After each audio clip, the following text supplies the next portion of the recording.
প্রিয় দর্শক, এই ভিডিওটা আমার 2 দিন আগের করা, তো শেয়ার করব এজন্য হয়ে ওঠেনি।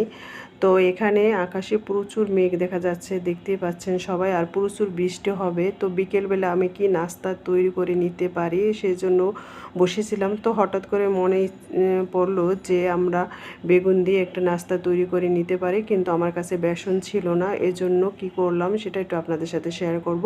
বেসন না থাকা অবস্থা আমরা এভাবে বেগুনি অথবা বেগুনি পিঠাটা তৈরি করে নিতে পারি। এখানে কিছু বেগুন আমি পাতলা করে এই যে কেটে নিয়েছি, আর এখানে আমি ময়দা অথবা আটা যাই হোক আপনারা, আমি আটা দিয়ে করেছি। এখানে আদা, রসুন, হলুদের গুঁড়া, মরিচের গুঁড়া, বেকিং পাউডার দিয়ে একটি লেয়ার তৈরি করে নিয়েছি।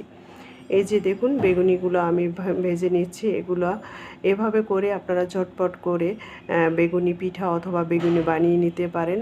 তো আমাদের কাছে অনেক সময় দেখা যায় যে বেসন থাকে না, তো এভাবে যদি ঘরে বসে তৈরি করা যায় তাহলে অনেক সহজ হয়। আল্লাহ হাফেজ।